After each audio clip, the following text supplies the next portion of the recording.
Hello, everybody. I'm just running through and trying to give everybody permission to record before we get started. I'd like to just pass along that the team got over today to the official game arena for a little bit of shoot around and familiarity with the Olympic court. And then just got back and watched our 3-on-3 team beat the number one ranked France 17-10. So we've got a good start for the USA.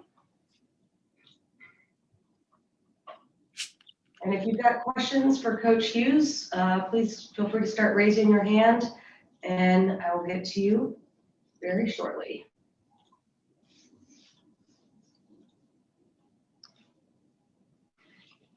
If anybody still needs permission to record, who has, if I haven't gotten it to you yet, just let me know.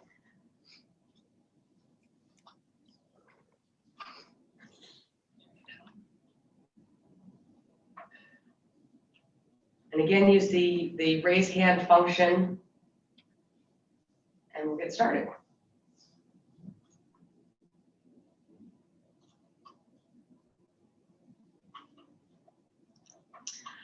All right, we'll start off today with Michelle Volpel, and then we'll go to Scott Van Moser and Jackie Powell on deck.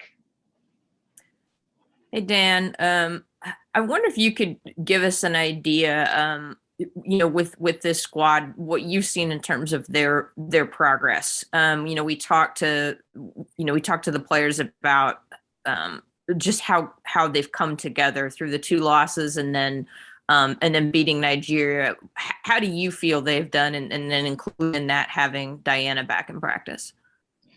Well, I think making progress, to be honest with you. We have a good team. That's a definite fact. But the truth is that it's a team sport, and you got to take that team and you got to evolve them into, roles they play with each other and chemistry that they develop, with each other and within the system we play. And that it just takes time. And progress has been made, and it's very, like today I walked by Coach Staley and I said, you can see them kind of getting ready to play. You could really see it today, in just their approach to everything we were doing. And if I could follow up a little bit on that, you could probably say this about both Sue and Diana, but specifically Sue, with you having coached her. Is there any better leader you can think of in sports? I mean, it just seems like that's something you could look across the whole sports world, and there's not very many you could say that have been a better leader for a longer time than she has. No, that you got my vote. She's an example, and it's interesting because leadership means a lot to me. I study it. My son went to the Air Force Academy, and there's so much about leadership. And watching, for example, some of the theory that I think my son was taught, you see it in Sue. You just flat out see it. And she's probably as good of an example, I think, of a leader in the field of sports that you can point to. Thanks, appreciate it. Mm-hmm. Scott, you're up next.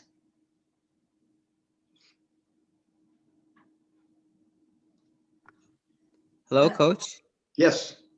I know you beat Nigeria pretty easily last week. Is there anything that still concerns you with them? Oh, quite a bit. I mean, the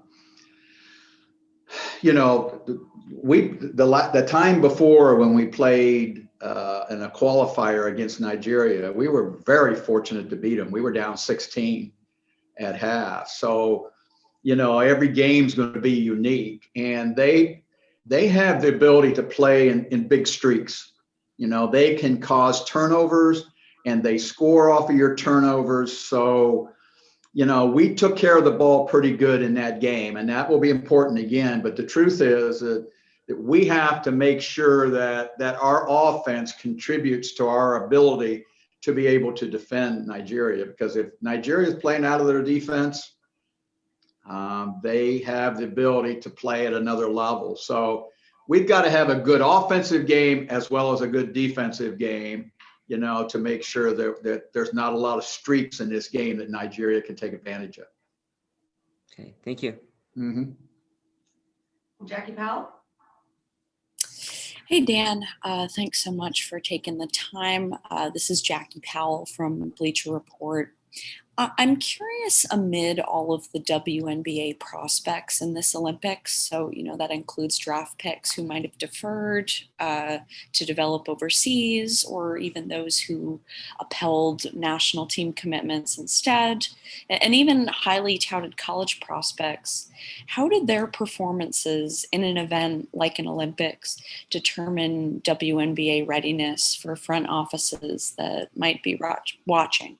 So how is doing well in an Olympics for someone like Raquel Carrera or Rupert from France taken, really seriously?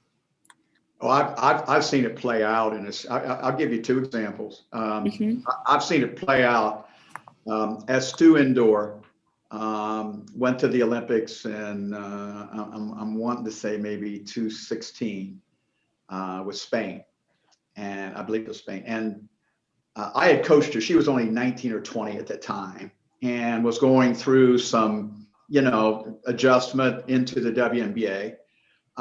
She played in the Olympics and had a very good Olympics, and gained confidence. And she came back into that WNBA season a much better player, a much more effective player. And her coach, which was me, was smart enough to play her more because she had impressed me that much. And she played really well. And no question that the confidence of playing on this stage and doing well, I think, gave her the ability to step back in the WNBA and be successful. And the other one was the World Cup. When we went to the World Cup, and I was, I think it was 2018 that year. We're playing down there, and we're playing Australia, for example, in the gold medal game. And I happened to see this 18 or 19-year-old Ezzy play in the latter part of that game. And I remember being impressed about it. So we go to the draft the following year. And all I could remember was, she held her own pretty well in that game. We drafted her, I think, 12th. We were coming off the championship year. And she's turned out to be an incredible pick for Seattle, a young, developing talent in a big way. And that came from watching her on the stage of the World Cup and making an impression, certainly on me, but I think making an impression on a lot of people, and realizing, if you can perform on this kind of stage, there's a pretty good chance you're going to be good in the WNBA stage. Dan, thanks so much. Really appreciate it. Next question will go to Rafiq Lewison. And again, if you've got questions, please raise your hand in the reactions area. Thank you. Hey, Coach, this is Rafiq with Nothing But That Sports Talk. I just want to ask you, how do you think that the newcomers, such as Asia Wilson and Chelsea Gray, is getting adjusted to the type of system that you got is trying to implant towards playing in the Olympic level? Getting better every day. I think it's a process that it's unique. Even me watching, going through the experience and realizing, there's stages that you kind of get to and you learn from. Luckily, we have 6 newcomers and we have 6 that are veterans, and the veterans have been very helpful. But there's no experience like actually doing it and watching the players go through it. We're progressing, and I think we will continue to progress through the next couple of weeks in many ways. But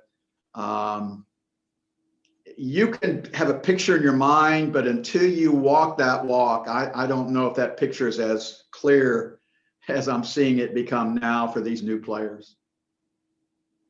Thank you for your time. Yep. Thank you, Coach. And next we'll go to Joe Vardone.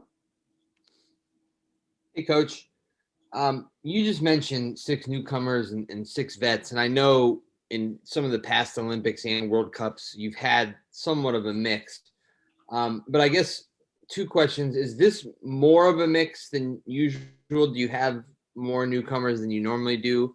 And then what do you think it is for Team USA women that keeps as many vets coming back as you always have? Like, as you know, on the men's side, there's always tremendous turnover and the teams are always so new. So I'm wondering why you're able to have the sort of holdover from one team to the next that you do. Yeah, those are good questions.